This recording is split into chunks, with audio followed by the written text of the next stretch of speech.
Buenos días. El día de hoy tenemos una videoconferencia con Armando Álvarez. Él es de CASA, del Departamento de Economía de la UCA. Y el tema que nos va a impartir es el impacto económico del COVID en El Salvador, un análisis desde la teoría de la competencia real. Bueno, para la asignatura Economía Internacional 2, sección, bueno, ciclo 02-2020.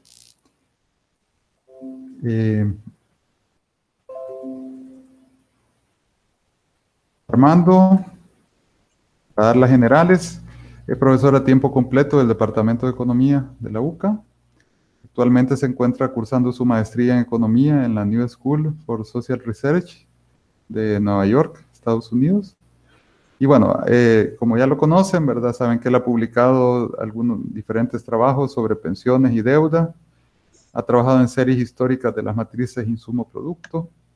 Y ha participado en el análisis socioeconómico de El Salvador del Departamento de Economía de la UCA. Él es también licenciado en Economía en la UCA y durante sus estudios pudo participar en un programa de intercambio en la PUC de Río de Janeiro, la Pontificia Universidad Católica de Río de Janeiro, en donde cursó, si no me equivoco, un semestre. Sus líneas de investigación incluyen el área de macroeconomía y, bueno, economía política también, ¿sí? Entonces, sin más, le damos la bienvenida para que nos hable en esta conferencia y, bueno, le agradecemos de antemano, ¿verdad?, que se tome la molestia de platicar con nosotros. Muchas gracias, Roberto. Sin más, los dejo con él. Salgo de la presentación para que ya le quede. Quiero ver si lo logro.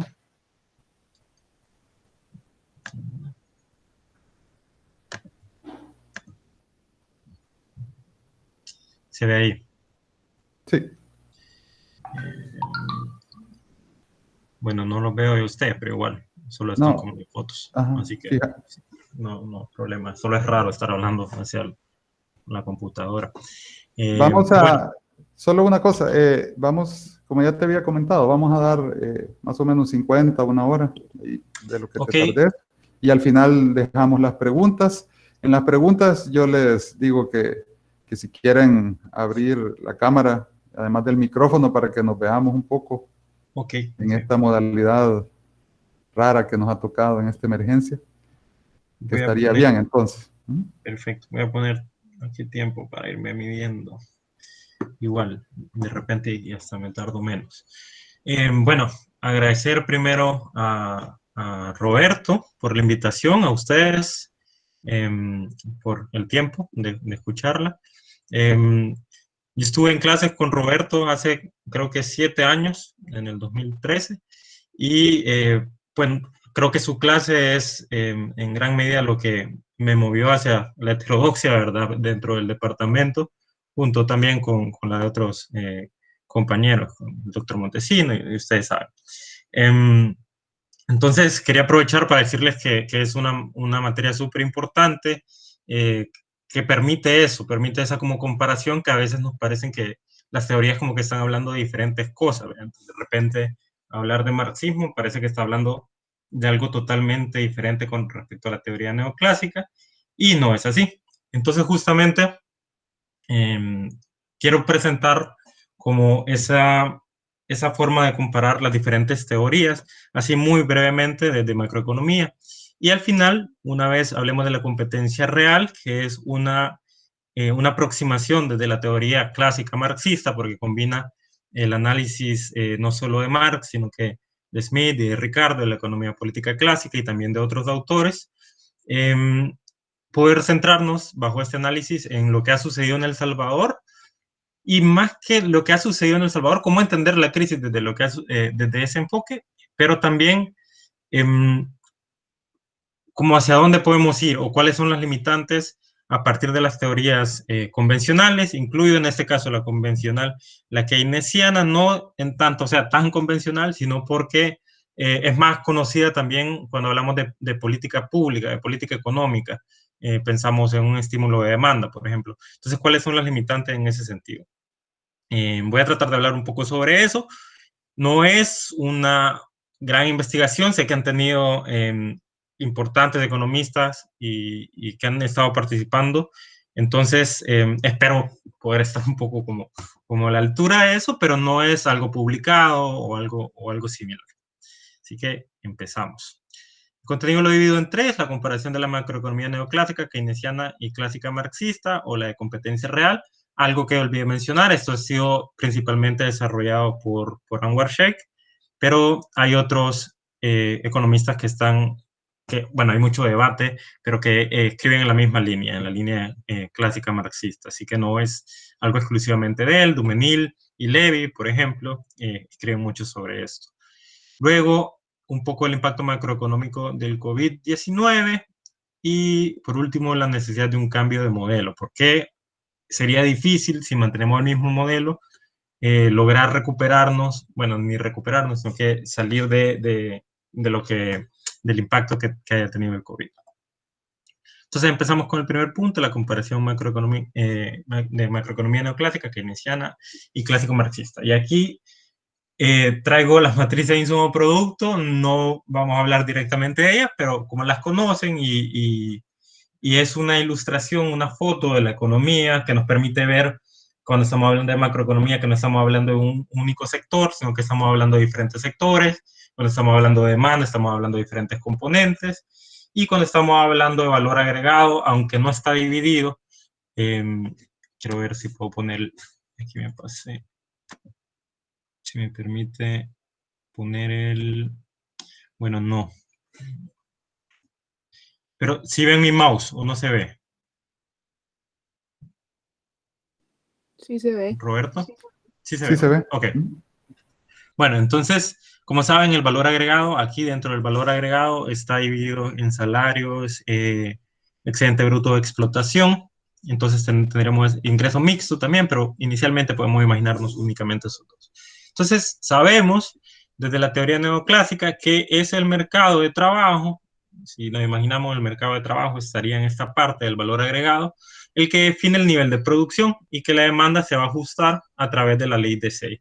Entonces, aquí tendríamos el componente de la formación bruta de capital fijo, que se va a ajustar a través de la tasa de interés.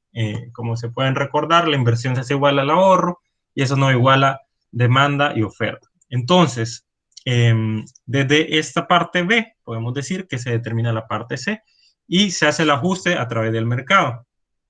¿Qué medidas de intervención se pueden realizar? Bueno, ante choques en demanda agregada por, digamos, política monetaria o cambios tecnológicos temporales, que son enfoques neokeynesianos o nuevo-clásicos, es posible intervenir únicamente para modificar esos choques o para volver como a la situación, al equilibrio inicial que conocen del mercado de trabajo. Y la otra forma de intervención es remover cualquier tipo justamente de intervención en el mercado de trabajo, por ejemplo, si hay sindicatos o algo similar. Y sabemos que el salario real va a ser igual a la productividad marginal, va a haber pleno empleo, etc. Entonces, desde el punto de vista neoclásico, esto es de corto plazo, además, es importante señalar, pero en el modelo de Solow, si recuerdan, también está el supuesto que la productividad marginal es igual al salario real para alcanzar el pleno empleo.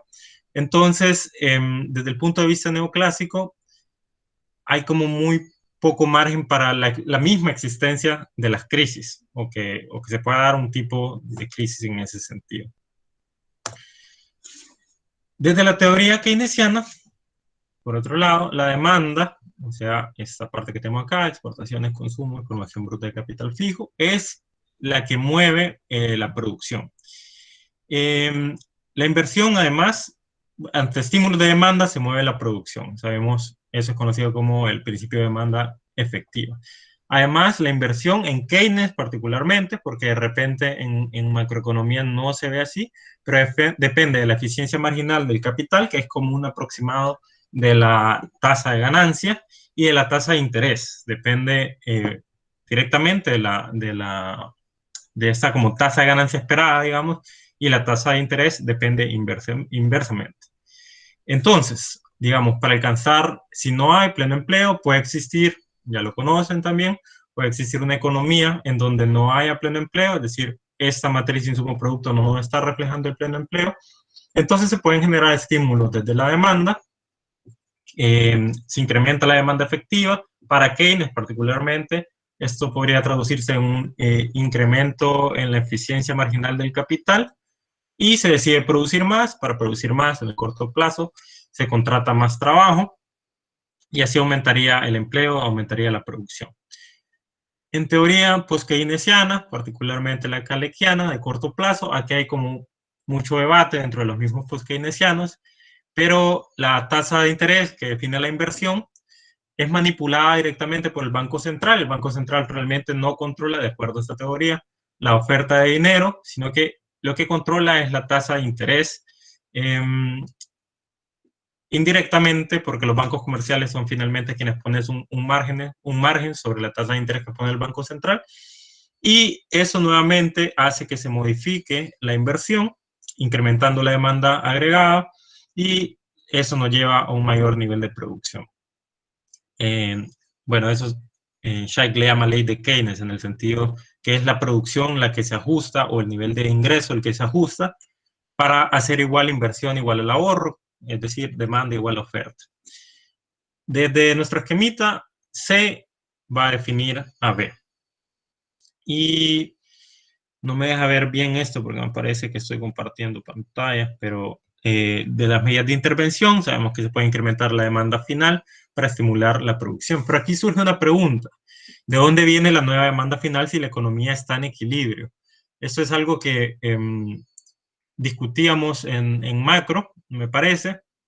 Si nos encontramos en equilibrio, ¿de dónde viene esa nueva demanda? Y esa demanda puede venir básicamente de préstamos, en nuestro caso en particular, o podría venir también de nuevo dinero, de política monetaria, si tuviéramos moneda propia, aunque hay limitantes, evidentemente, para eso. No me voy a meter en eso porque creo que más adelante lo tomo, pero ahí aparece cuáles son las implicaciones. No, como les digo, no puedo leer porque tengo aquí algo que no me deja, pero dice cuáles son las implicaciones de la economía abierta. ¿Y por qué no incrementar la demanda hasta alcanzar pleno empleo? ¿Alguien tiene alguna idea sobre eso? ¿Por qué no incrementar la demanda hasta alcanzar pleno empleo? ¿Quién quiera participar? Bueno, si no, no hay problema. Podemos preguntarnos, ¿por qué no incrementar la demanda hasta alcanzar pleno empleo? Si la demanda me incrementa la producción, ¿por qué no la puedo incrementar ilimitadamente? Porque precisamente esa demanda tiene que provenir de algún lugar. Y vemos el caso de El Salvador, por ejemplo, hay todo un debate ahorita con respecto a la deuda pública. La deuda pública ya venía incrementando, ahora ha incrementado más, vamos a ver eso más adelante, pero hay límites en el sentido que si incrementamos la demanda actualmente, eso compromete también la demanda futuro. Si incrementamos la demanda final a través del gasto público, por ejemplo, a futuro el gobierno tiene que regresar ese préstamo, y eso se va a traducir en una salida de demanda futuro.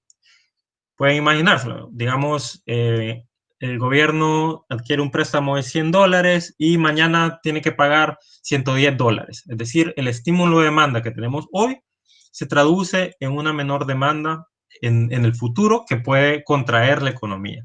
Entonces, desde un punto de vista macro, eso puede ser uno de los problemas que no permiten alcanzar el pleno empleo en el corto plazo. Y finalmente, otra vez, para ver que estamos hablando sobre lo mismo, la teoría de economía política clásica y marxista no tiene una diferencia muy grande entre corto y largo plazo. Es decir, esa idea de que el capital está fijo, no hay una teoría directamente sobre eso, sino que hay una unión más entre corto y largo plazo, no hay una diferenciación tan importante. De acuerdo a esta teoría, el proceso de acumulación es guiado por la tasa de ganancia. Esto evidentemente en economías capitalistas, es decir, no es así por naturaleza, sino que en economías capitalistas. Entonces es guiado por la tasa de ganancia, y esto puede ir desde B hacia C o de C hacia B.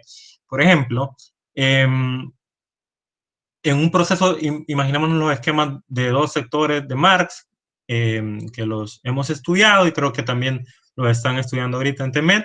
El proceso de acumulación se da desde el lado de la producción.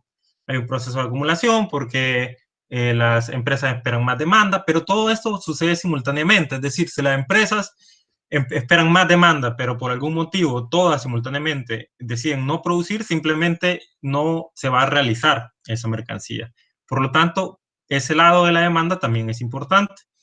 Y la demanda, además, al incrementarse la demanda, pueden incrementar la producción de bienes, pero también puede haber margen para que se incremente la tasa de ganancia. Por ejemplo, si hay un pequeño incremento en los precios y los salarios nominales se encuentran congelados o los salarios reales se encuentran congelados, perdón, eso podría contribuir a que incremente la ganancia. Entonces, a través de la demanda, desde esta teoría, lo que se haría es fomentar la producción, pero porque se está fomentando la ganancia. Finalmente, no se produce por la demanda en sí, sino por esa demanda efectiva. Esa es una frase de Keynes, que lo que finalmente motiva el mismo proceso de producción es la ganancia.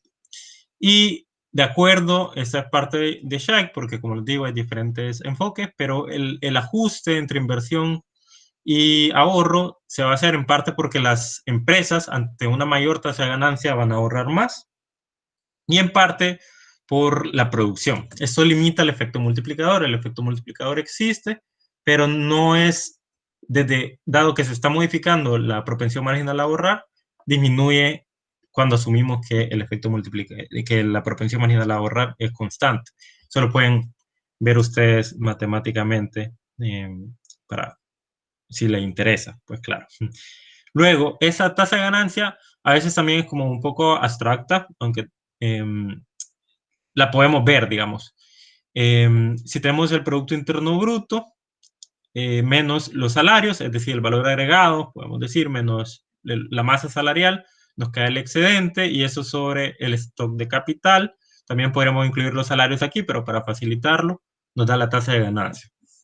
Y si dividimos todo entre L, nos queda que la productividad menos los salarios medios sobre el stock de capital sobre L es igual a la tasa de ganancia. Aquí podemos ver qué sucede si incrementa la productividad, los salarios están congelados, incrementa la tasa de ganancia, lo que en principio incrementaría los procesos de acumulación, incrementaría el crecimiento, incrementaría el empleo. Sin embargo, si incrementa el salario nominal, ceteris paribus, nominal, perdón, el salario en general, el salario medio, esto pueden ser variables reales, la tasa de ganancia disminuiría, lo que puede disminuir el proceso de acumulación. Esto es como en contraposición también a la idea keynesiana, porque la idea keynesiana es guiada por la demanda. Hay un debate aquí, los post-keynesianos dicen que la teoría de economía política clásica es guiada por la oferta, igual que como veíamos con la teoría neoclásica, pero autores como Scheich van a decir que no, que es guiada por ambos lados, por la demanda y por la oferta, todo dependiendo finalmente de la tasa de ganancia. Otra vez, ¿cuál es el supuesto acá? Que el proceso de acumulación se hace a través de empresas capitalistas, lo cual, digamos, tiene sentido en nuestras economías. ¿Qué pasaría si la tasa de ganancia es muy baja? Entonces el proceso de acumulación se vería entorpecido. Y, por ejemplo, habíamos hablado que la productividad marginal tenía que ser igual al salario real. ¿Se recuerdan? Nosotros veíamos un documento de Montesino y de Goches justamente sobre el Fusade señalando que los salarios reales estaban por encima de la productividad marginal y uno de los consejos era que entonces había que reducir los salarios reales para incrementar el empleo. Es posible que bajo este enfoque, reducir los salarios reales, si incrementa la tasa de ganancia, es posible que incrementaría el nivel de empleo. El problema es que también hay límites humanos, ¿no? Digamos, límites humanos, límites también éticos, etc. ¿Qué que también podrían generar algún tipo de problema. Lo que trato de decir con esto es que no necesariamente si se reducen los salarios y observamos, de hecho, un incremento en el empleo, no necesariamente es porque la productividad marginal se está igualando al salario real, sino que esta teoría también puede explicar sobre eso. También esta teoría es capaz de explicar por qué un incremento de la demanda final incrementaría el nivel de producción, es decir, contempla esa parte keynesiana. Y también podría explicar los límites de esa demanda final.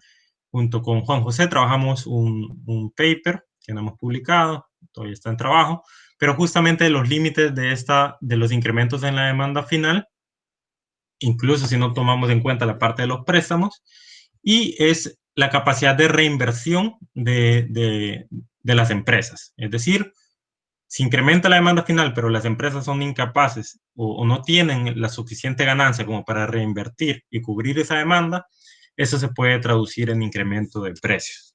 Pero bueno, esa es otra historia, pero es interesante por si más adelante, ya si van pensando en temas de tesis, creo que es un tema interesante. Ahora que ya tenemos las tres comparadas de la macro, en cuanto a competencia real, es decir, como a un nivel quizás más micro, esta se presenta como contraposición de competencia perfecta y competencia imperfecta. Shaq hace como mucho hincapié sobre esto porque, bueno, seguramente les ha pasado que están estudiando economía neoclásica y les parece como súper irreal. No vamos a entrar en detalle acá, no soy tampoco la mejor persona para hablar de microeconomía, pero seguramente lo han considerado cuando están viendo la parte de la utilidad, cuando están viendo la parte en que se agregan las empresas, que hay un agente económico representativo de la economía, etc. Entonces, Shaq es muy crítico de eso y también de la competencia imperfecta porque la misma idea de imperfección parte de la competencia perfecta. Es decir, para que exista una competencia imperfecta tiene que existir una competencia perfecta. Shaq dice, ¿para qué nos vamos a quedar con eso? Hablemos de una competencia real, de cómo realmente se observa. Y lo interesante es que, por ejemplo, en su libro presenta algunas ideas de lo que quiero ver cómo plantearlo. Harrod, que también lo vimos en la serie de crecimiento, hizo una investigación junto con otros economistas, que no recuerdo ahorita los nombres, sobre cómo se comportaban realmente las empresas. Es decir, en vez de irse al abstracto, trataron de ir directamente a las empresas para ver el comportamiento. Y a partir de eso, Shaq trata de comparar su teoría con ese comportamiento descrito de las empresas, que creo que es una práctica importante, tratar de el proceso de abstracción es importante, pero tratar de ir también a la realidad para poder hacer ese proceso de abstracción. Ahora, en la teoría de competencia real se produce por ganancia, hay una competencia entre precios, como seguramente lo han estudiado con Roberto. El comercio internacional vería el enfoque de las ventajas absolutas, el ajuste se hace a través de la balanza de pagos, en contraposición al ajuste en las ventajas comparativas que se hace a través de la balanza comercial. Y la idea de informalidad, ejército industrial de reserva, sustitución indirecta de Aquiles. Aquí les puse estas ecuaciones porque es algo que he trabajado y para poderles presentar como algo nuevo, que es muy, muy breve, pero la idea que tenemos acá es el precio de las economías de cualquier mercancía de la economía capitalista, tiene un salario del sector capitalista, unos requerimientos de trabajo del sector capitalista, más el costo de los insumos, más un margen de ganancia. La ganancia tenemos acá. Y el precio de la economía de subsistencia, tiene un salario de subsistencia, los requerimientos de trabajo de subsistencia, más igual un margen de ganancia. Entonces, ¿por qué si esta economía de subsistencia no tiene este margen de ganancia? Perdón, dije margen de ganancia, aquí son el costo de los insumos. ¿Por qué si este precio de subsistencia no tiene el margen de ganancia? Les es difícil competir a los sectores de subsistencia, como su nombre lo indica, con el sector capitalista. Y eso se debe a que los requerimientos de trabajo son mayores, porque tienen una menor productividad, no cuentan con equipo, son pequeñas empresas, no hay empresas grandes, bueno, no son pequeñas empresas, son autoempleo. Y en cambio el sector capitalista tiene una productividad elevada, lo que hace que sus precios puedan ser menores. Esto está escrito en estas ecuaciones, pero lo que quisiera señalar es que justamente, por ejemplo, ¿cuál es el rol? Lo que trata de explicar esto es cuál es el rol de la economía informal, y es justamente permitir, no es, digamos, el rol, sino que es algo que se da, que sucede a través de ese proceso de competencia, desde esta teoría de Aquiles, permite a los salarios de capitalistas, que además están compitiendo con el extranjero por las ventajas absolutas, que sean menores. Por ejemplo, si aquí en Nueva York, por ejemplo, si alguien se viene a vivir con un salario mínimo de El Salvador, básicamente es imposible vivir, es súper imposible. Pero aquí en Estados Unidos, alguien con un trabajo de mesero, mesera, va a tener unas mejores condiciones de vida que las que tiene El Salvador, por ejemplo. Y esto, o alguien que tiene un pequeño negocio de alimentación, también va a tener mejores condiciones de vida. Y esto puede verse a que en el sector de subsistencia los precios son bajos, entonces los salarios mínimos, por ejemplo, encuentran mercancías más baratas, pueden pensar en las pupusas, pueden pensar en los comedores, pero a costa de un bajo nivel de ingreso en los sectores de subsistencia. Es como una división social de la pobreza, digamos. El salario mínimo permite sobrevivir con ese salario mínimo porque hay otras personas que a su vez están viendo deterioradas sus condiciones. Y esto, el salario mínimo tiene que ser bajo, entre comillas, porque si no a su vez afecta las ganancias, sobre todo en una economía abierta, y eso interrumpe el proceso de acumulación.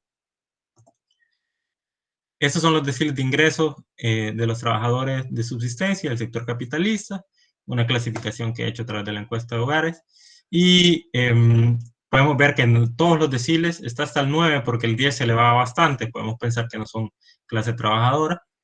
En todos los deciles, los ingresos promedios son menores en el sector de subsistencia. De hecho, hasta el decil 9 es que superan el salario mínimo de $300. De igual forma, en el sector capitalista, esto no es en cuanto a legalidad, que lo he colocado, sino que en cuanto a las relaciones de producción, también vemos que es hasta el decil 5 que alcanzan el salario mínimo. Un breve diagnóstico del modelo actual. Veo que me está comiendo el tiempo, pero un breve diagnóstico. Bueno, la medida de disminución de salario, ya lo comentamos en el mercado de trabajo, sería para igualar productividad marginal igual a salarios reales. Desde la perspectiva clásico-marxista, permite incrementar competitividad de empresas vía espuria, porque no se incrementa la productividad, sino que vía reducción de los salarios, precisamente. Y eso no garantiza pleno empleo en ningún momento. Apertura comercial, la justificación neoclásica, ventajas comparativas, ajuste en balanza comercial. La perspectiva clásico-marxista, ventajas absolutas, impacto sobre industria local, se me fue la L, y ajuste en balanza de pagos.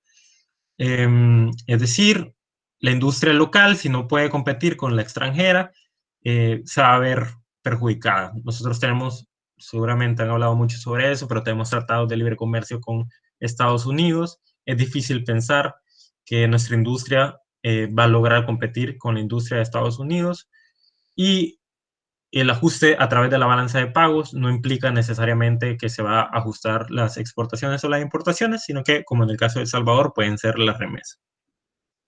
El gasto público, únicamente desde la teoría neoclásica, aquí pongo no necesariamente neoclásico, sino también pensando como ya en mayores niveles de intervención, de política pública, como desde la estrategia neoliberal, digamos, es únicamente para gastos sociales y actividades que no son de interés privado. Los altos niveles de deuda hay que tener cuidado porque pueden incrementar tasa de interés y disminuir inversión. Desde la perspectiva clásico-marxista, podría contribuir a incentivar producción. Esto únicamente estoy hablando del lado de la demanda, si las empresas locales son suficientemente competitivas. Es decir, si incrementamos el gasto y las empresas son competitivas, esto podría incrementar la producción. El problema es que si las empresas no son competitivas, el incremento en el gasto a través de la demanda lo que puede generar es salida hacia las importaciones. Y por último, altos niveles de deuda pública pueden contraer la demanda futuro por pago de intereses, que ya lo comentaba. Ahora vamos con la parte del impacto macroeconómico del COVID. Este es el componente del PIB por el lado de la demanda. Bueno, hasta el segundo trimestre del 2020 es nominal, el PIB ha caído 10%. De ese 10%, aquí están los puntos porcentuales en que ha caído. Eso es para poder ponderar, porque de repente, si vemos la caída o el crecimiento del consumo privado en relación al año anterior, es muy grande, pero en relación al PIB, no necesariamente. Entonces, otra vez, solo para dejar claro qué es esto, es el PIB nominal que ha caído 10% y de ese 10% ha caído 6.1 el consumo privado, 5.3 en la inversión. El consumo público ha incrementado de ese 10%, en vez de disminuir, ha incrementado 1.3 y las exportaciones netas han disminuido 0.2. Ese consumo privado en gran medida se explica o puede explicarse por la caída inicialmente de las remesas, pero también por el efecto que tiene sobre el efecto multiplicador que tiene. Otra vez en este paper que hemos trabajado con Juan José, a través de las matrices de insumo-producto, es posible tratar de calcular ese efecto multiplicador en la caída de las remesas, pero es del multiplicador keynesiano, no es del multiplicador de Leontief. Entonces, sería interesante poder ver eso si alguien tiene el interés de investigación en ese sentido. Entonces, caen las remesas, cae el consumo, cae el empleo y esto también acompañado de las medidas, el cierre de las empresas en general por lo del COVID, y eso genera una caída en el consumo privado, que ha sido el componente que principalmente ha caído en relación o pesándolo con respecto a la caída del PIB. El consumo público ha incrementado, es como, digamos, lo esperable, porque es el intento de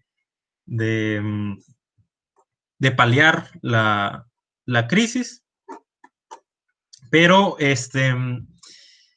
también es importante porque no solo estamos hablando aquí de niveles macroeconómicos, sino que la importancia que puede tener el gasto público en cualquier crisis.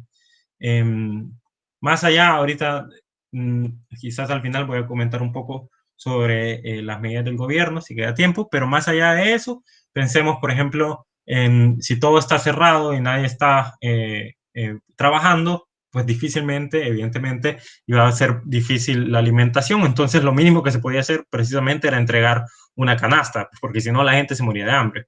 Entonces, era esperable que el consumo público se incrementara. Luego, la formación bruta de capital fijo, la inversión, como esta está conectada, de acuerdo a la teoría clásica marxista, también con Keynes. De hecho, Schack dice que Keynes hubiera estado más de acuerdo con su teoría, pero quién sabe. Está conectada con la tasa de ganancia, evidentemente va a disminuir, sobre todo porque es con la tasa de ganancia esperada. Y como ahorita difícilmente una empresa va a animarse a invertir porque hay mucha incertidumbre en ese sentido.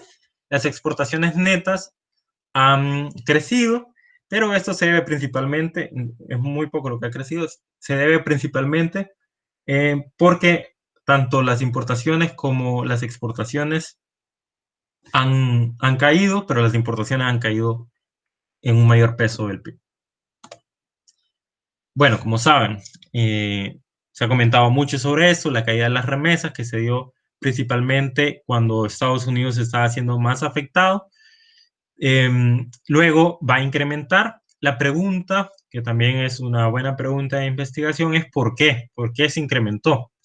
Es decir, esto puede deberse a que familias acá están endeudándose.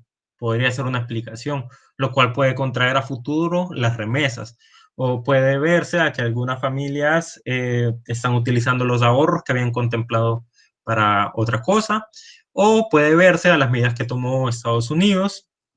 Estados Unidos tiene la ventaja de ser como el dueño de la moneda mundial y sus políticas monetarias son casi, o no casi, pero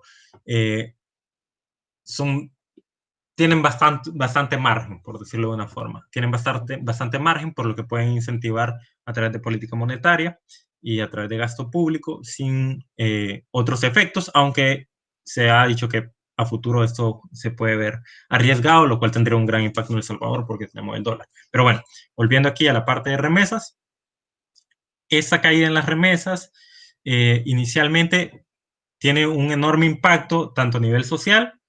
De acuerdo con datos del Departamento de Economía, 6% de los hogares, utilizando encuesta de hogares, salen de la pobreza o no se encuentran en pobreza porque reciben remesas. Entonces, si caen las remesas, hay un gran impacto a nivel social, también en desigualdad. Las remesas contribuyen a disminuir la desigualdad y también a nivel macroeconómico. Ya comentamos una parte, cae por ejemplo el empleo, pero también tiene impacto sobre la balanza de pagos. Esta es la balanza de pagos en anaranjado del 2020-2019. Hacia la derecha es lo que entra de dólares, hacia la izquierda es lo que sale de dólares. Entonces, por ejemplo, si caen las remesas, aquí como ya contemplamos el segundo trimestre, hay una caída de remesas que no se ve tan grande, pero que tiene un impacto importante por los efectos multiplicadores que hemos señalado. Pero caen las remesas, esto es por un lado, caen las exportaciones por el otro lado, y la manera en que se ha ajustado es a través de disminución en las importaciones, vemos la disminución en las importaciones, y el incremento en el endeudamiento neto. Este es el endeudamiento tanto público como privado con el exterior, neto, obviamente. Vemos que en el 2019 era básicamente cero. Y a través de esas medidas hemos logrado contener ese impacto. Ahora, ¿qué es lo que sucede? Que nuestra economía es abierta, es poco competitiva, nuestra industria, al ser poco competitiva, ha dejado de producir localmente, se ha terciarizado, etc. Eso lo explica este marco teórico, lo logra explicar. Este es un gráfico de la dependencia de importaciones de alimentos en El Salvador, de la superintendencia del 2019, no estoy seguro si es 2018 ahora que lo veo, pero es 2018-2019. Y vemos cómo verduras, cereales, frutas, carne bovina, dependemos en gran medida de la importación de esos alimentos. Leche y huevos, por ejemplo, no tenemos tanto ese problema. Entonces, ante la caída de las remesas, ante la caída de las exportaciones, esta caída, esta contracción en las importaciones, si nosotros estamos importando incluso los bienes más básicos, se traduce en esto. O sea, macroeconómicamente lo vemos de esa forma, sabíamos que iba a caer las remesas, ya se podía prever que iba a haber un problema justamente en la adquisición de las cosas más básicas. Entonces, no es tanto que, por ejemplo, que vamos a ir al súper y no vamos a encontrar alimentos, sino que esa contracción de las importaciones puede explicarse porque la gente no tiene el dinero para comprar los alimentos. La gente no cuenta con ese dinero, no está trabajando porque han caído las remesas, porque ha caído empleo, no tiene ese dinero directamente de las remesas, y eso macroeconómicamente se refleja en esta balanza de pagos, pero en la realidad se refleja justamente con la incapacidad de las personas de poder adquirir bienes y servicios, simplemente porque no existe ese dinero, simplemente por las condiciones de nuestra economía y la dependencia de las remesas, la dependencia también o el impacto que tiene la caída de las exportaciones. Ahora, ¿qué sucedió después? Sabemos a través de este endeudamiento neto la adquisición de alimentos. Uno de los principales problemas es que este endeudamiento tiene sus límites y una de las críticas que se ha realizado, que me parece con justa razón, es que este endeudamiento ha servido para la adquisición de importaciones y no de producción local, lo cual puede a su vez estar generando peso sobre la balanza de pagos y además que disminuye el impacto que pudo haber tenido la producción local en El Salvador. Eso se podía prever desde marzo. Desde marzo, la situación económica, nosotros sabíamos que Estados Unidos estaba mal, se pudo haber realizado algo diferente. Evidentemente yo no soy experto en economía agrícola, pero se pudo haber pensado en algo diferente. Este gráfico evidentemente lo tomé de ICEPI, no lo he hecho yo.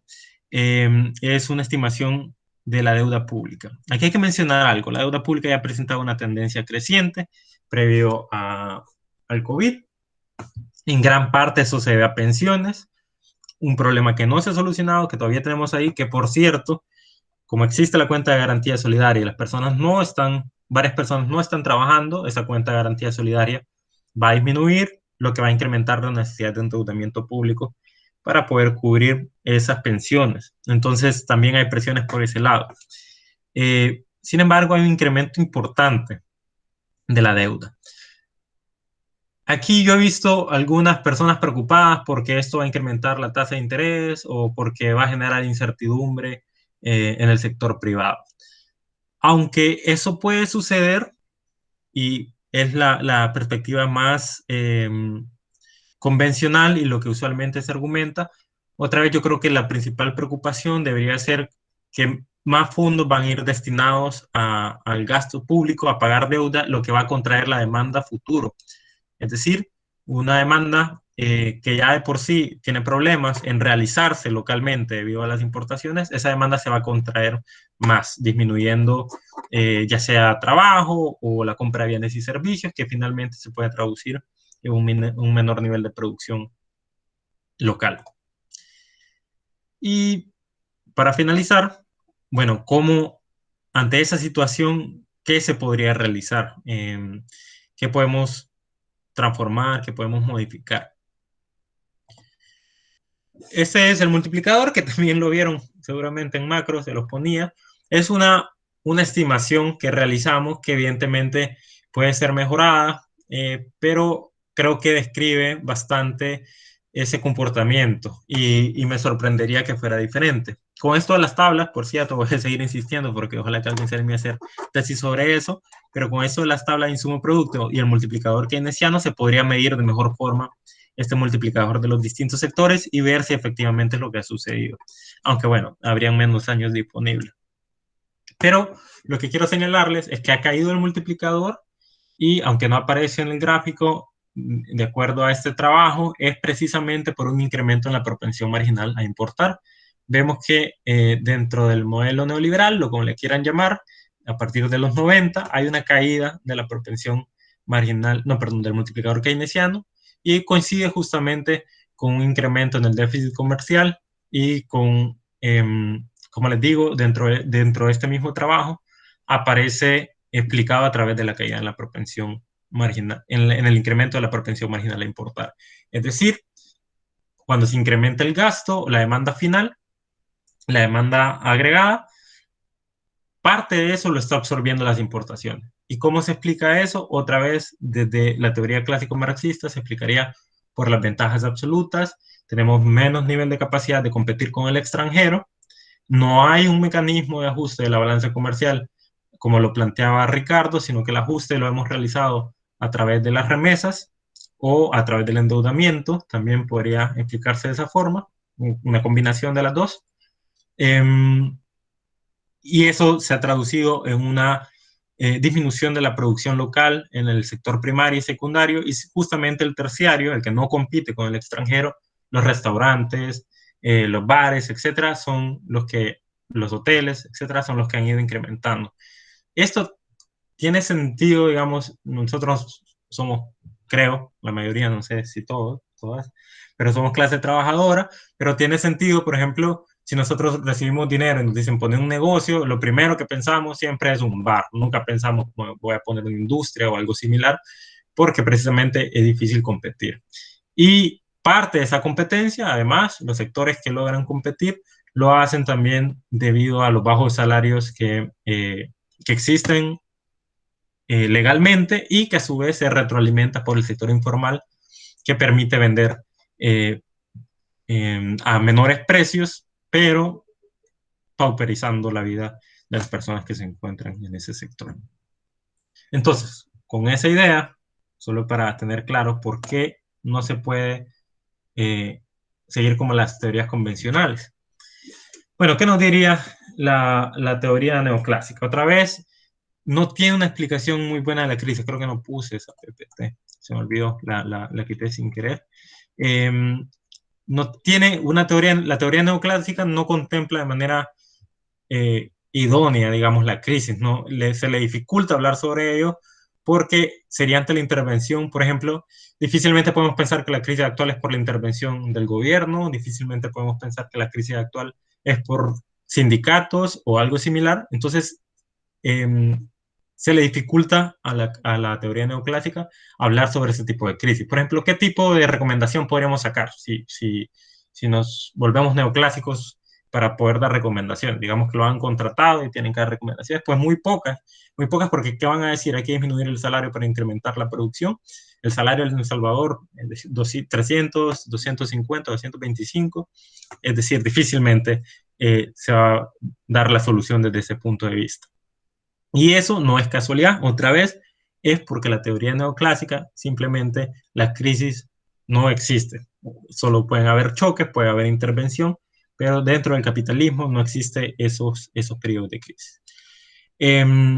Incrementar, dinamizar a través de la demanda al estilo keynesiano. ¿Cuál es el problema? Incrementamos la demanda acá, parte de ese incremento de demanda se va en bienes finales, lo que no se va en bienes finales, las empresas lo utilizan, por ejemplo, para los insumos, bienes intermedios importados, lo que llega a los trabajadores, trabajadoras, lo que llega también a las empresas y que lo consumen, se va a ir para acá, pero parte de ese consumo que tienen los trabajadores, trabajadoras y empresas se va a ir de nuevo a las importaciones. Es decir, incluso si hiciera una política en donde creo que no se puede por ley, no estoy seguro porque no soy experto en esa parte legal, pero Roberto lo conoce mejor por los tratados de libre comercio. Si hiciera una política que lo que se compra tiene que ser local, perfecto, se compra localmente, lo producen empresas locales, pero la parte importada puede ser los insumos o la parte importada puede ser porque le pagamos a los empleados y ellos consumen en el extranjero. Tenemos una alta propensión marginal a importar por nuestra baja competitividad. Entonces, ¿qué se puede hacer? Bueno, es muy difícil realmente en un escenario como este. Lo que desde la competencia real y desde la teoría clásico marxista, una de las posibles soluciones es tratar de ser más competitivo, justamente. Para eso hay que incrementar el proceso de acumulación, las inversiones, etc. ¿Cuál es el problema? Que eso depende de la ganancia. Nuestra economía, otra vez, es muy poco competitiva, por lo que las ganancias se ven comprometidas en sectores como la industria, el sector primario. Las empresas difícilmente van a invertir. Ahora, ¿por qué no apoyamos cooperativas y esas cooperativas que produzcan? Otra vez, es muy probable que no puedan producir a los niveles de, digamos, si son muy pequeñas, pensando como apoyos que realizan las ONG, yo trabajé en una, por ejemplo, si son muy pequeñas, van a tener dificultad para competir nuevamente. Entonces podemos hacer los estímulos que queramos, pero otra vez se pueden enfrentar al mismo problema. Yo he señalado, pero unas propuestas un poco complicadas también, pero creo que se podría aprovechar la demanda que generan las remesas, evidentemente pensando en que eso hay que transformarlo, pero creo que no tenemos un problema de demanda, que no es que a través de teoría keynesiana vamos a solucionar el nivel de producción, porque eso se va a ir a importaciones.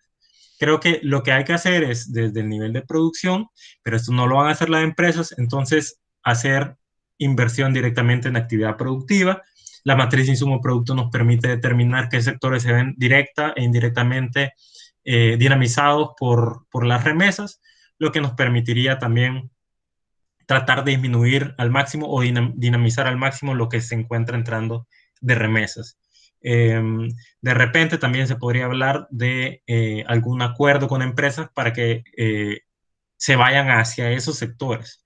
Si uno no piensa que es muy difícil políticamente que el Estado se involucre. Justamente Scheich pone una de sus frases en el libro que me parece muy importante, porque en ningún lado en los libros de macroeconomía vemos la posibilidad de que el Estado invierta directamente en producción. Y dice que previene al Estado de realizar esas inversiones directamente, si sabemos que puede tener un impacto positivo. Y lo que señala es que ese excedente, aquí le pone profit, pero yo diría más, ese excedente no estaría guiado por beneficio, sino por objetivos sociales.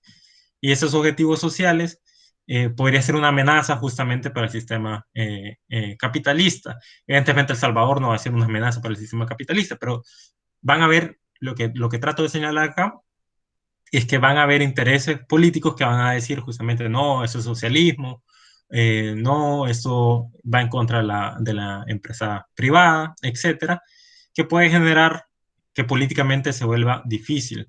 Pero vemos que básicamente con el otro tipo de medidas, neoclásico y keynesiano, es básicamente imposible. Es decir, no es difícil, sino que materialmente se vuelve difícil. Ya no hablemos de la parte de política, sino que materialmente, incluso si pudiéramos hacer todos los ajustes que queramos, se vuelve sumamente complicado.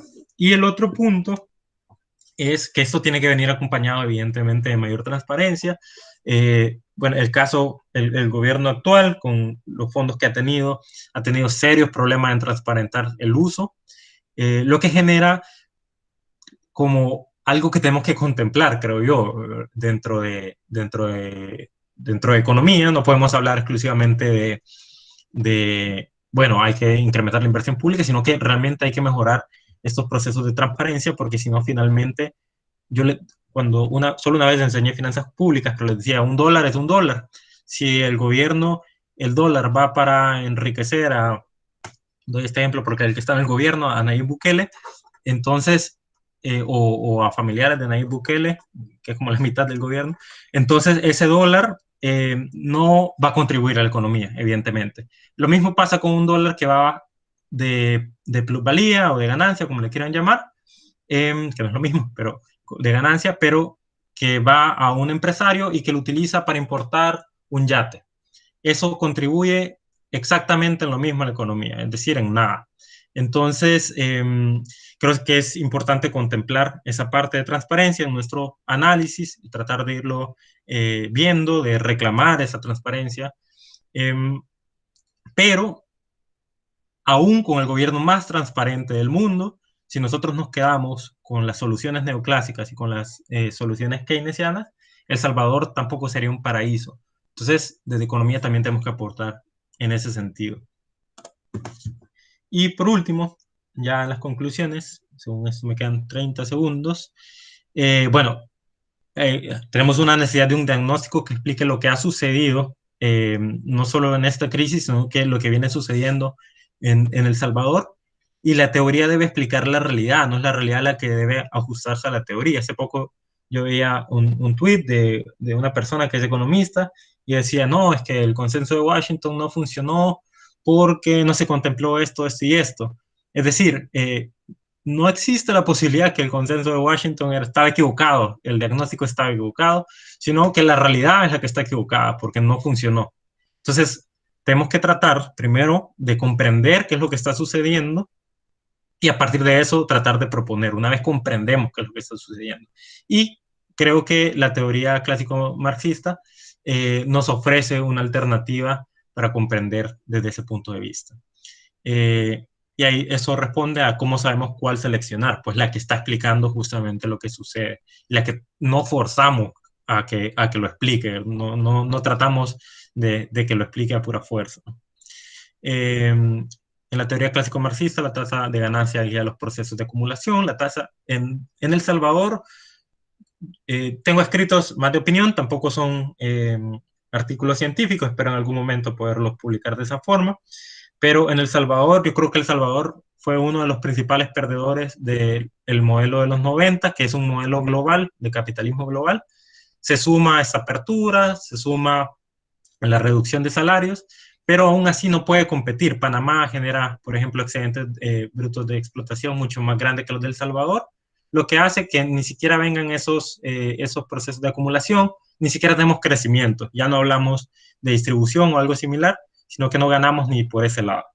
Entonces, es un modelo que ni siquiera ha beneficiado, desde mi punto de vista, a toda o a la mayoría de clase capitalista en El Salvador, sino a unos cuantos.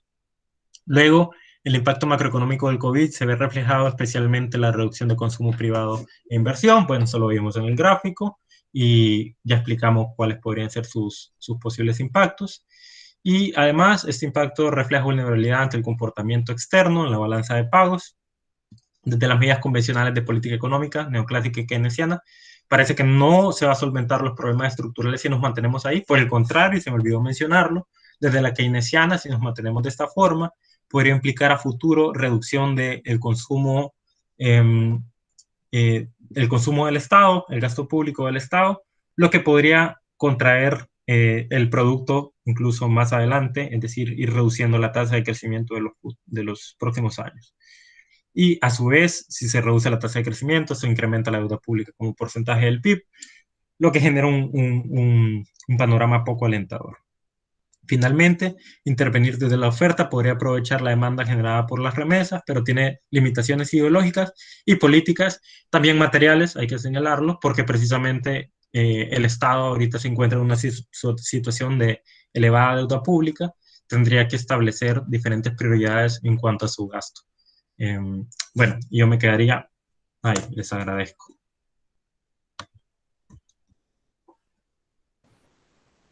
Muchas gracias, Armando, por la charla. Bueno, abrimos la ronda de preguntas para que le puedan preguntar a Armando. Así que anímense. Creo que en el chat te habían puesto alguna duda de la presentación Quiero ver. de antes, pero No me sé. salía, lo siento. David después. ¿Qué es P? Uy, ni idea. Ni idea de dónde estaba P. Estaba en las ecuaciones que explicaban lo del margen de ganancia, el margen de ganancia de... Bueno, en la diapositiva de la teoría de la competencia real, en la primera. P era el precio. Vaya, chico, gracias. Bueno, si se animan a preguntarle, Armando, aprovechemos ahorita. O por chat, o si abren la cámara. Por favor. Nos vemos la cara de vez en cuando. Y vos, o sea, ¿cuál es la perspectiva que verías para afrontar las consecuencias del COVID más viables? Bueno, yo creo que coyunturalmente es importante el gasto social. Evidentemente, yo no estoy tanto en el lado, es más de política pública, pero evidentemente es importante tratar de, ¿cuál es la palabra que utilizan? De focalizarlo, algún gasto público. Increíble que las canastas estén llegando a lugares que evidentemente no se necesitan, lo cual es difícil, no significa que sea sencillo, pero han habido diferentes propuestas. Entonces creo que el gasto social ahorita es importante porque tampoco es que haya tanta opción, pero se necesita un plan a mediano o largo plazo, porque la crisis que tenemos ahorita no es que mañana encuentran la vacuna y se terminó, ¿verdad?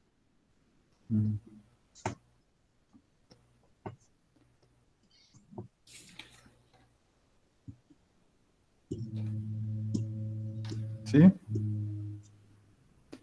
¿Preguntas? Anímense.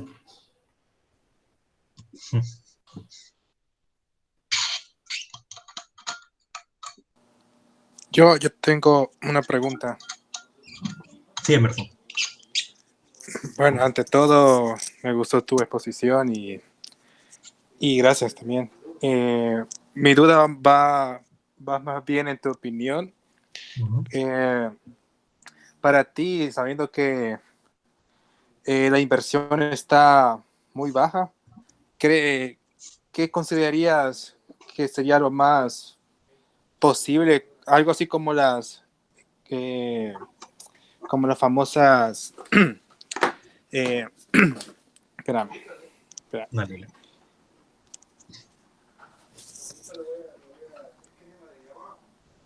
Vaya, más que todo por inversión privada, como está muy baja, ¿qué crees para ti una manera bastante efectiva de que pueda aumentar, como los incentivos fiscales?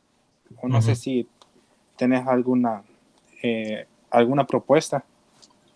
Yo creo que existe, justamente, es lo que trataba de señalar, que existe no es simplemente que los empresarios sean como malos o algo así, ¿verdad?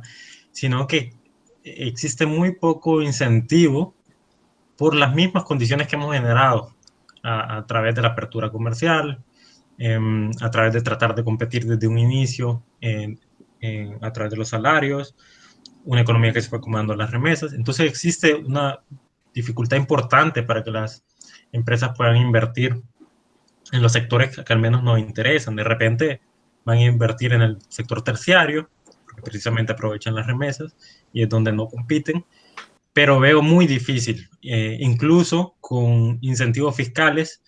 Eh, Hay que señalar que, por ejemplo, en relación a Panamá, sí estamos mucho mejor en cuanto a la tributación.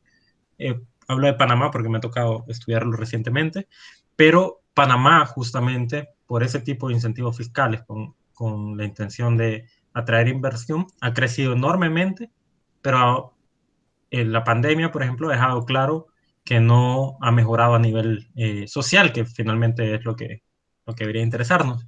Entonces, si nosotros generamos incentivos fiscales, creo que por un lado podríamos no incrementar necesariamente la inversión, porque no sería suficiente, me parece. Habría que, por supuesto, ver más a detalle los números. Y segundo, podríamos deteriorar la situación fiscal, que ya se encuentra bastante deteriorada. Entonces, por eso es que señalaba, creo que no hay salida por ese lado, por el lado de incentivar la inversión desde los privados. Eh, no lo digo porque me interesa que el Estado sea el propietario de las empresas o algo similar, sino porque sinceramente, materialmente lo veo difícil que sea de esa forma. Y por supuesto, yo tengo mi posición política, pero lo digo tratando de responderlo de ese punto de vista. Lo veo difícil. Gracias, Armando. Gracias a vos. Tal vez allí abonando es que creo que gran parte de, digamos, de los estímulos que se dieron en estos años pasados, digamos, desde los 90, fue un esquema justamente de incentivos fiscales, de exenciones totales de impuestos, ¿verdad? Digamos, la única industria nueva, digamos, que podría haber surgido, que es la maquila textil, ¿verdad? Utilizó eso, ¿verdad? No paga renta, no paga impuestos municipales, no paga, tiene tasa cero de IVA, y creo que ha tenido poco resultado, ¿verdad? En atraer Igual inversión. los call centers. Sí. Ajá, lo que ese esquema se ha movido hacia los servicios internacionales, creo que ahí entran los call centers, y también se movió hacia el turismo, ¿verdad? En el mismo esquema, ¿verdad? Que me parece, o sea, muy negativo que se haga así como una exención generalizada de impuestos, ¿verdad? Porque termina siendo pues sí, ¿verdad? El absurdo, ¿verdad? De que la gente que puede hacer plata en eso no paga un centavo, ¿verdad? Y mencionabas algo que creo que es bueno para que todos lo consideren, ¿verdad? Que los tratados de libre comercio, muchas veces desde los economistas más, me parece, se tratan como muy ligero, ¿verdad? Como que es un acuerdo que ahí está, que lo puedes tomar, que puedes ir a buscarlo y está bien, pero los tratados de libre comercio me parece que son como acuerdos como más invasivos y que trascienden el ámbito comercial, ¿verdad? Y si ustedes quieren entenderlo y con esa lógica pueden buscar cosas en los tratados, es que limitan las políticas de los estados en favorecer bienes, servicios, productores, proveedores de servicios locales respecto a los extranjeros. Como lógica general, pueden haber excepciones. Entonces, eso es algo que los tratados van haciendo. Por ejemplo, si algunos han visto en algunas licitaciones que hay del gobierno, los anuncios, ¿verdad? Van a ver que de repente le ponen una viñeta de CAFTA, ¿verdad? Y es justamente por eso, ¿verdad? Porque muchas compras públicas deben ser abiertas al mundo, por decirlo así, ¿verdad? O sea, deben ser abiertas a bienes y servicios extranjeros, a proveedores de bienes y servicios extranjeros. Entonces no se pueden dedicar hacia producción nacional, hacia productores nacionales. O sea, como regla general, ahí, por ejemplo, lo de los uniformes de los estudiantes o de la PNC, que me parece que era un buen programa que podía mejorarse, ¿verdad? No sé en qué situación quedó. Se podía seguir haciendo porque lo pusieron como una excepción, pero creo que eso mismo muestra la lógica, ¿verdad? Que se termina concibiendo como una excepción de la lógica. O sea, los tratados pueden permitir esos márgenes, pero si se negociaron en ese momento.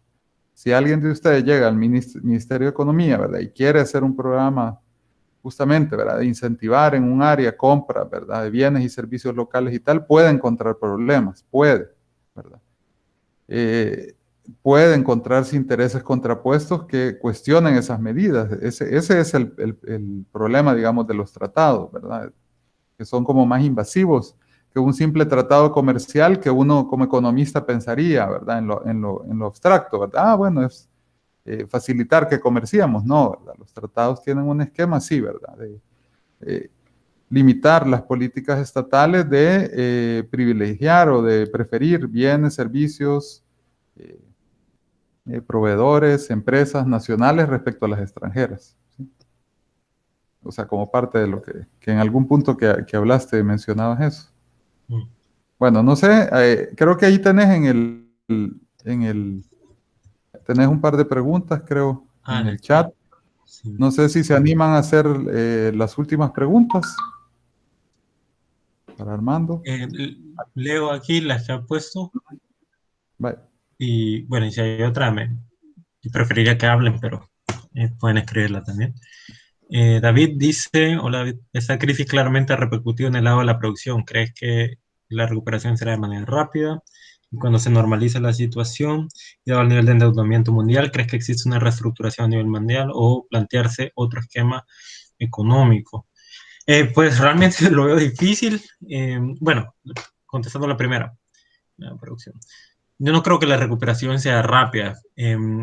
Dependemos mucho en ese sentido del comportamiento de las remesas, pero hay empresas que han cerrado, por ejemplo, que difícilmente, o empleos que se han perdido, que difícilmente se van a recuperar tan rápido. Además, ese incremento en el endeudamiento público justamente va a significar, puede significar a futuro una reducción del consumo del gobierno o del consumo local si se incrementa, por ejemplo, el IVA, lo que puede traducirse en un menor estímulo de demanda futuro por dinero que va saliendo justamente para pagar la deuda.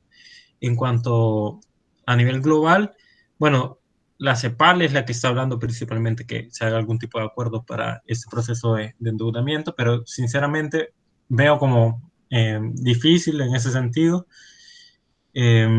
aunque de repente en temas particulares como la deuda pública, puede ser que se lleguen a tipos de acuerdo para la forma en que se pague, pero eso no creo que solucione el problema.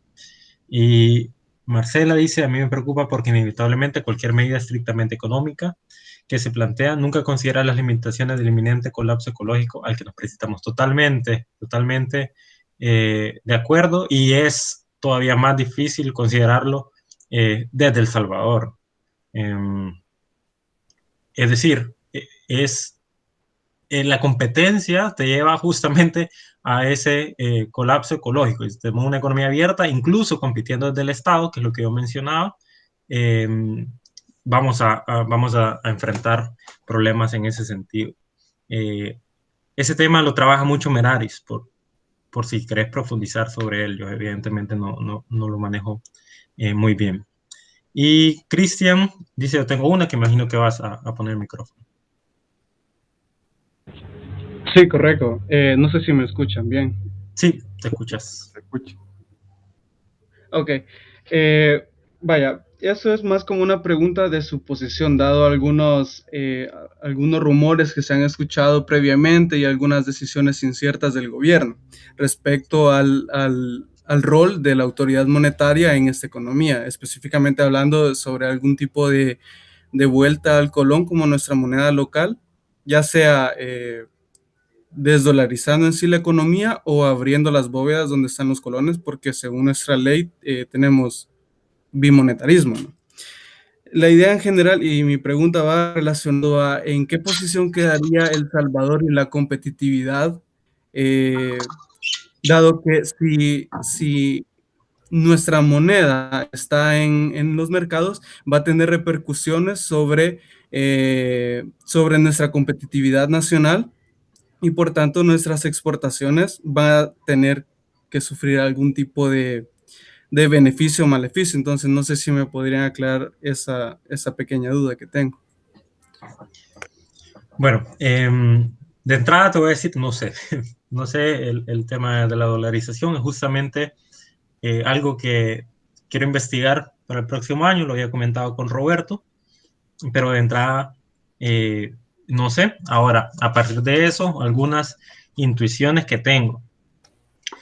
Tener moneda propia es importante dentro de una economía capitalista porque permite los procesos de acumulación.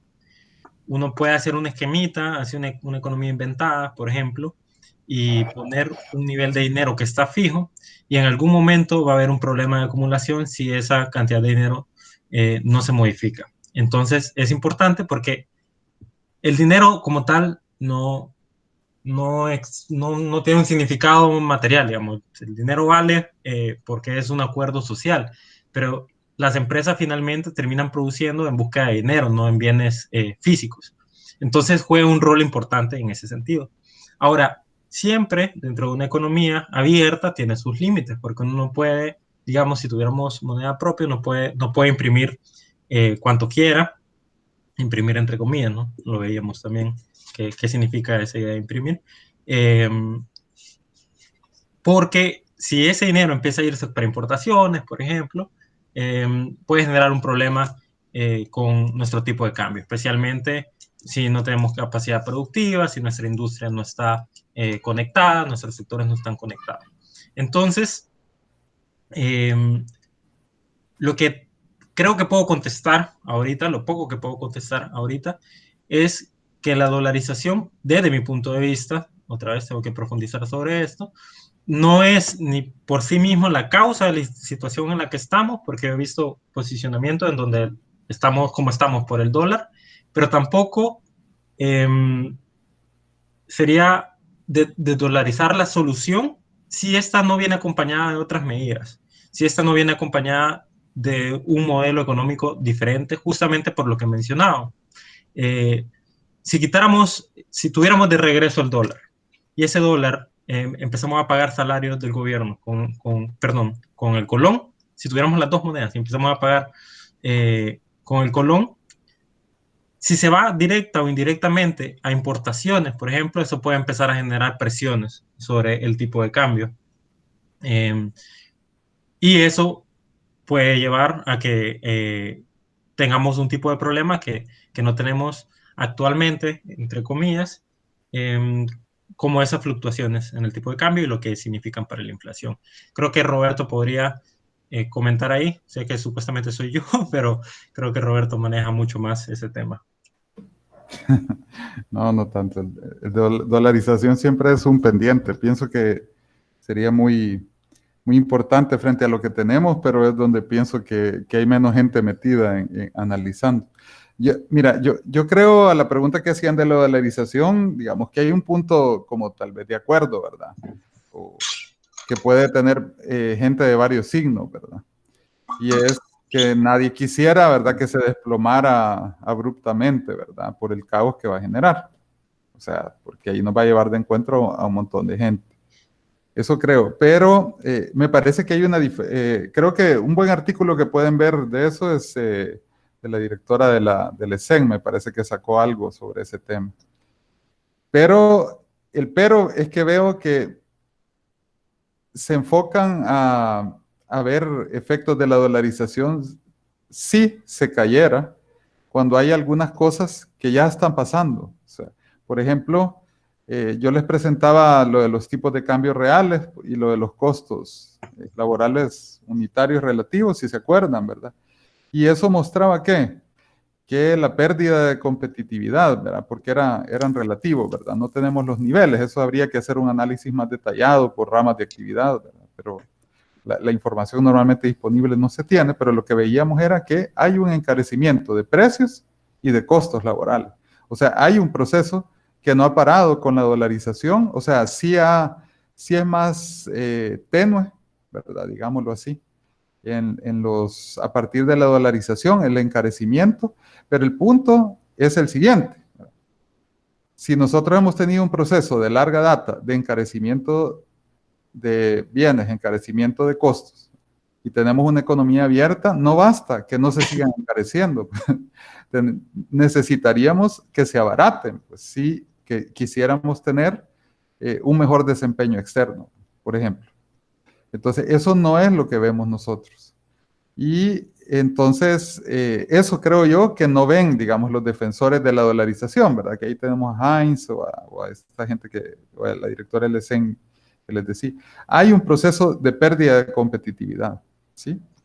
Eso creo que es algo que no ha parado con la dolarización. Se puede haber hecho más tenue, ¿verdad? Porque siempre sigue habiendo inflación, ¿verdad? Pero es diferente a la que teníamos con nuestra moneda nacional.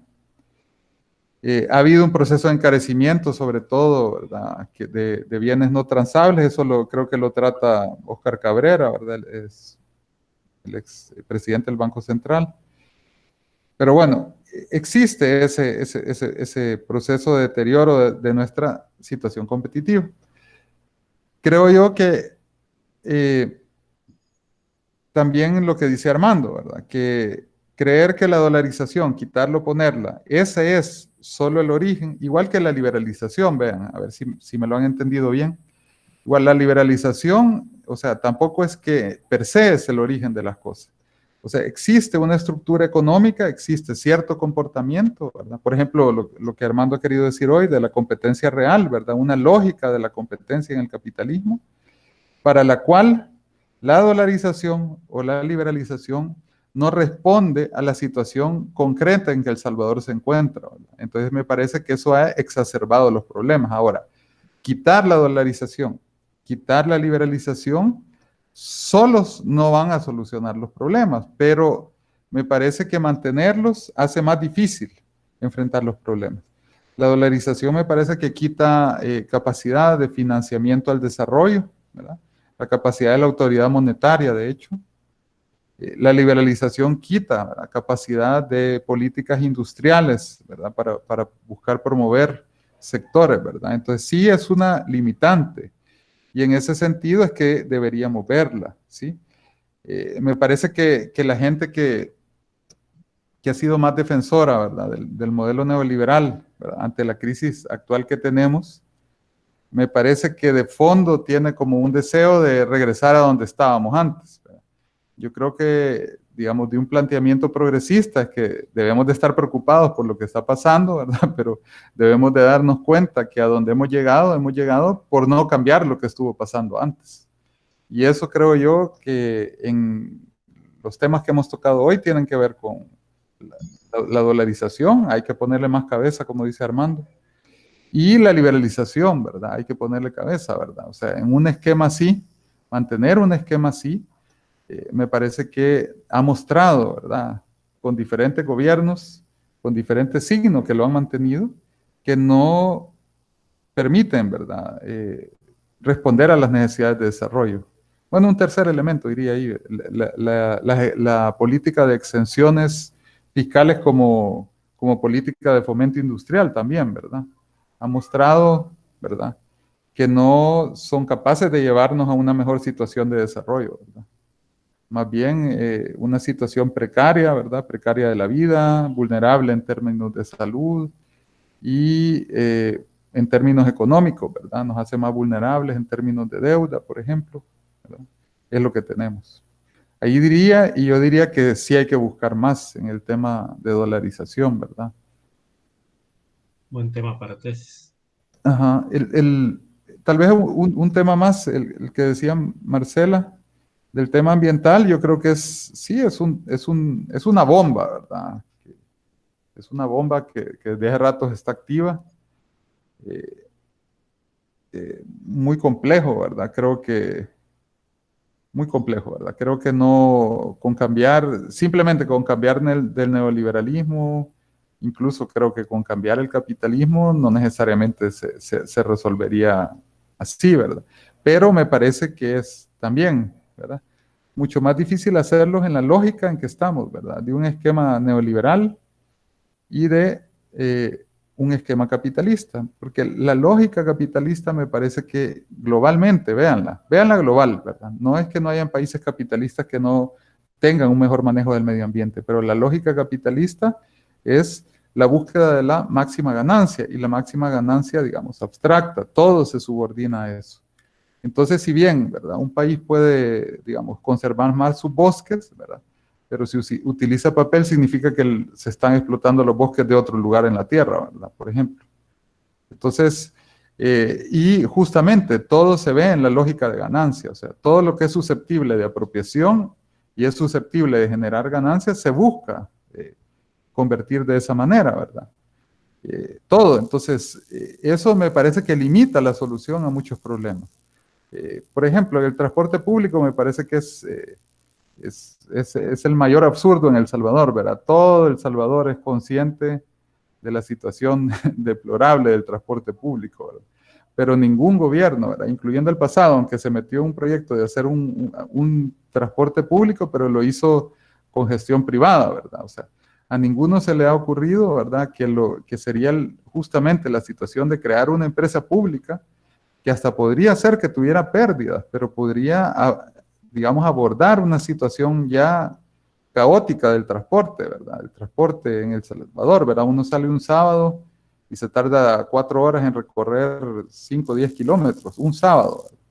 O sea, entonces el Estado podría hacerlo, o sea, obviamente eso no se paga, no es que hay que pagarlo, ¿verdad? Pero podría ser justamente un transporte público sin ánimos de lucro que busque responder a esa necesidad. Pero ¿cuál es? La lógica capitalista nos busca siempre, se mete por todos los poros, ¿verdad? Y se busca hacer las cosas en función de ganancia. O sea, la cosa es buscar ganancia, o sea, es hacer una empresa que le genere ganancia a unos empresarios, ¿verdad? O tenemos un sistema en donde tiene ganancia empresarios. Entonces me parece que el marco del capitalismo y el marco neoliberal, que me parece muy regresivo en muchos ámbitos, limita la búsqueda de solución de esos problemas, de esos grandes problemas. Entre esos, digamos, el tema medioambiental, yo diría el transporte público, que tiene que ver con medio ambiente, pero también con la reproducción de la vida, con la calidad de la vida de mucha gente. También el problema del agua, que vive una gente. Total. Carlos tiene una pregunta. ¿Una pregunta más? Carlos. Sí, Armando. Hola, el único que puso la cámara. Sí, bueno, primero pues gracias por tu exposición. Ya nos hacía falta verte y escucharte. Aunque recientemente te leíamos un artículo de opinión que sacabas, creo que fue reciente, hace poco lo leí, pero pues ya hace falta escucharte. Bueno, yo te quería preguntar, ¿qué te parece las expectativas de crecimiento económico que publicaba el Fondo Monetario Internacional hace como 2 semanas, me parece, que decía que el crecimiento económico del país iba a ser alrededor del 4%, ¿verdad? Y sobre todo en contraste con que ellos mismos decían que la caída de la economía para este año va a ser de 9%, ¿verdad? Entonces, yo creo que cualquiera podría decir como, bueno, si en los últimos años nos ha costado un montón alcanzar el 2% de crecimiento, ¿cómo es que o sea, después de una pandemia vamos a crecer 4%? ¿verdad? Entonces, te quería preguntar, ¿qué opinión te merece eso? Sí, de hecho, lo hablábamos en el grupo de WhatsApp que tenemos del departamento, y como, digamos, es posible que la economía crezca 4%, igual, como ahorita toda proyección es muy difícil de realizar, pero es posible que crezca 4%, pero porque ha caído mucho. Es decir, si vos caes 9 puntos y luego creces 4, no significa que estás en una mejor situación, ¿verdad? Sino claro, que has empeorado justamente. Entonces, al principio es posible que recupere no que recupere, pero que incremente esa tasa, pero no es algo que se va a mantener en el tiempo. Creo que Cabrera fue el que hizo un gráfico con los índices, que es interesante porque te permite ver hasta qué año, índice del Producto Interno Bruto Real, hasta qué año se recuperaba. Creo que eran 3, 4 años o algo similar, que se recupera el nivel del 2019. Entonces, sí podemos crecer a 4, pero eso no significa que estamos mejorando, y creo que tiene mucha importancia en el tema del presupuesto. Hay una clara manipulación de parte del Ejecutivo en ese tema, porque esperar un mayor nivel de ingreso con menor PIB es un sinsentido, ¿verdad? Entonces, utilizando la misma carga tributaria, si utilizas la misma carga tributaria que ellos están usando, pero utilizas las proyecciones para el 2020, 2021 del Fondo Monetario, por ejemplo, vas a encontrar que la recaudación es mucho menor. Entonces, es un tema importante, es posible, pero porque vamos a caer en el 2020 considerablemente. Gracias. Gracias a vos. Bueno, ya no, la última ronda, si tienen preguntas, ya estamos sobre el final de la clase.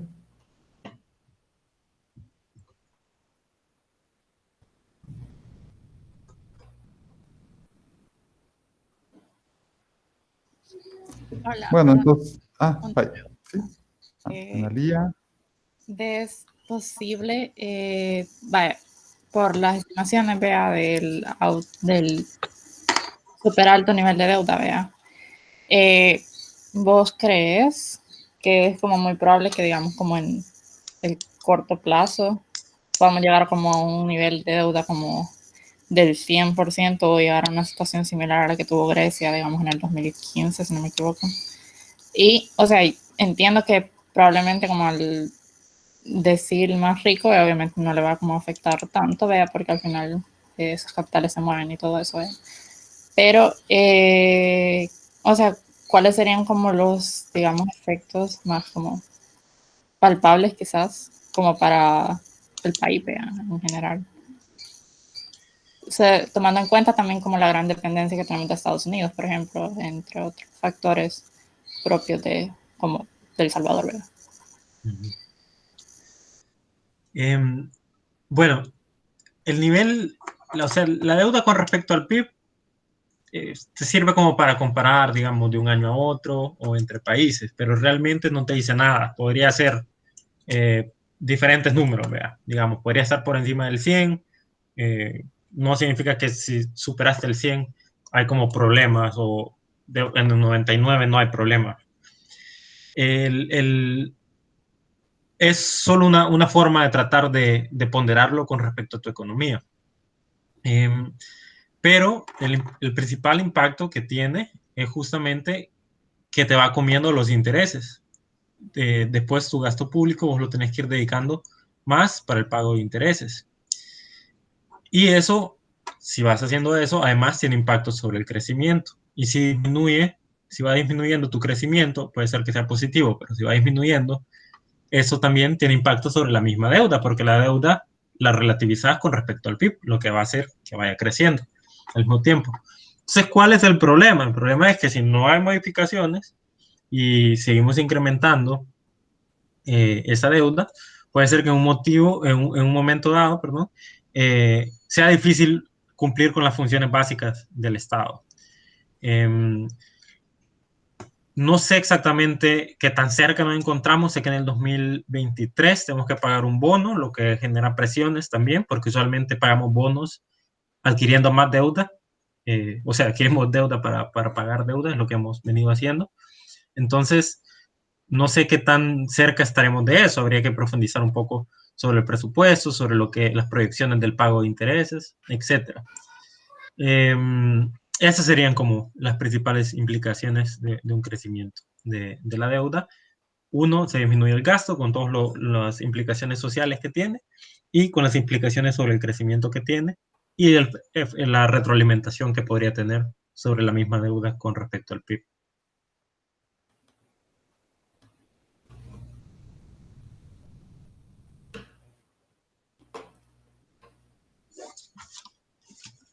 Ya no hay preguntas, entonces solo me resta agradecerle a Armando por el esfuerzo de estar con nosotros y a todos ustedes por haber estado el día de hoy en la conferencia. Sí, me parece que voy a tener la grabación.